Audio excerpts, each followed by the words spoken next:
Well, let's talk about it then. A disappointing away display for Derby County for, I think that's the 5th time this season that we've gone away from home, and it's another game where we don't pick up a victory, we don't pick up a point. Now, don't get me wrong, heading into this one, I was on the Rams Review podcast and I discussed on there that I didn't think that we was going to win the game. Like, not a chance in my opinion. I thought Sunderland have had an excellent start to the season. They're a very, very good team in this division, and they're only going to get better and better with their young, potential squad. And it's one of those for me where tonight I just think we just didn't have enough about us, and it's one of those where you look at it on paper and you know it's going to be a difficult display, but you expect something. You expect someone to show up and have a good game. And I think tonight, I don't think there's many players who you can say had a good game. I think Ibu Adams was probably the standout, and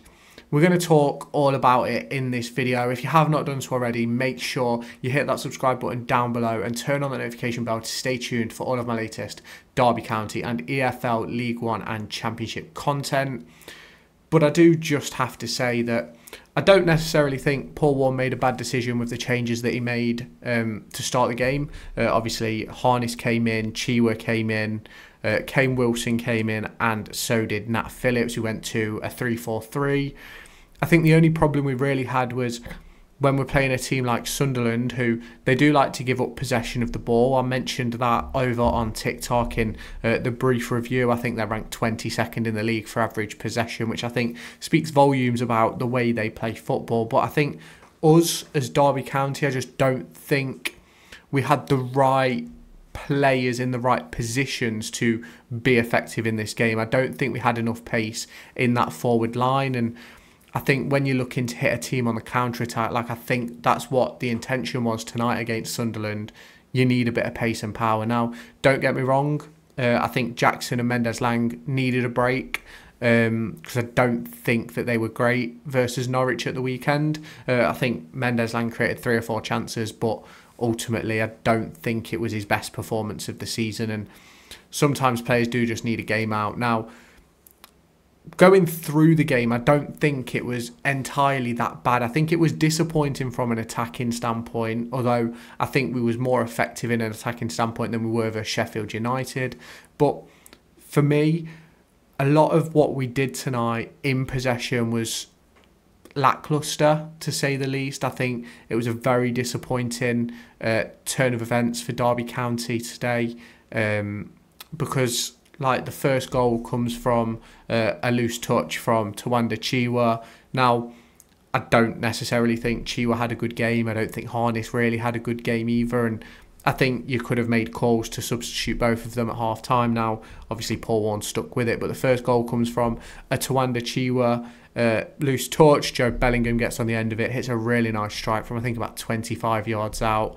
There's not really much Zetterstrom could have done about it, and realistically, in the way that we lost the ball, we was a bit out of shape to be defensive, which made it hard to get a block off. And obviously when you've got players like Jobe Bellingham who you're coming up against, obviously you've got Isidor, who scored the second goal. He put in a really good display for me. You've obviously got Patrick Roberts as well. It's one of those for me where I just don't think Derby County had the quality for this game. I think obviously you look at the quality in their squad, and you look at someone like Jobe Bellingham, who they were rejecting £15-20 million bids for from Crystal Palace this summer. Derby County don't have players like that.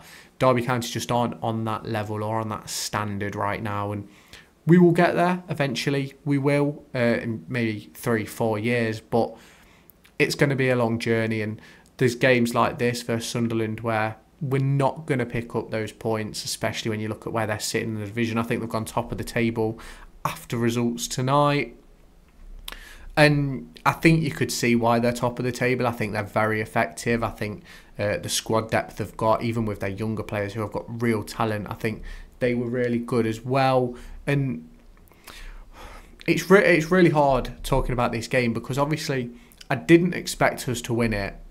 I didn't expect us to even get a point, but I just don't think we did enough in possession or out of possession to even really warrant anything to come from it. I think we were very lacklustre in all areas of the pitch. I don't really understand what the plan was. And realistically, team selection I've got no problem with. The change of formation I've got no problem with, because I think we need to change something away from home. I think we're now 5 in a row competitive games without a win or without a point away from home. We've not scored in 2 away from home now, with obviously Sheffield United and this one. You obviously go and look back at the performance away at Barrow. You look at even the away games during pre-season. I think it's really set a tone.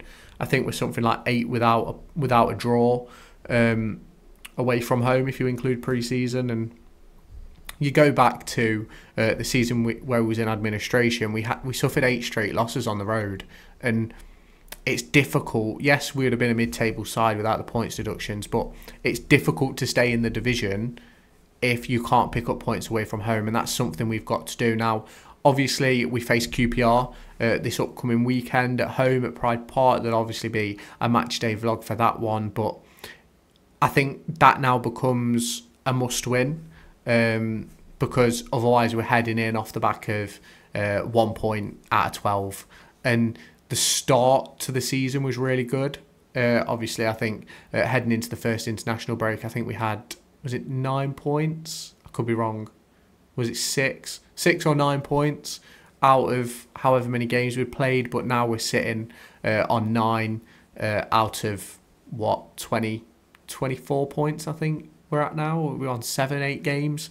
And it's obviously really disappointing coming away from a game like Sunderland with nothing. Obviously, I can't even remember the last time we beat Sunderland. I don't even know if I was alive the last time we beat Sunderland away from home. So it's obviously disappointing, the result, and I don't really think there's much to say. I don't think there's anybody who put in a decent shift. I don't think there's anybody who deserved to come away from that game with praise, because I just think it was really disappointing from start to finish. Now, obviously, Paul Warne and his coaching staff will go back to the drawing board for the next game.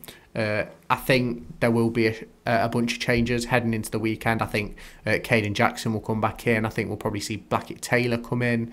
And to be honest with you, I'm not quite sure why Blackett Taylor didn't start tonight. And I think when he scored that goal at the weekend, I thought, right, it's his chance to go on a run, but he just hasn't had that opportunity. And I think a few years back too, when we was in that administration period, and obviously a player of Louis Sibley's calibre who just doesn't get a run in their position. Now, obviously, Louis Sibley's moved on to Oxford and still isn't getting a run, so I think that starts to speak about that. But when you've spent £300,000 on a player, the first paid signing that we'd done since 2020, I think it was, so you'd want them to have an impact, and he scores his first goal at the weekend. You think, right, go on, chuck him in, give him a go at the Stadium of Light, let's see what he can do, let's get him on the ball, let's make things happen. And I think when he came on tonight, I think he did okay, but when you're 2-0 down and they're sort of sitting in defending, it's difficult.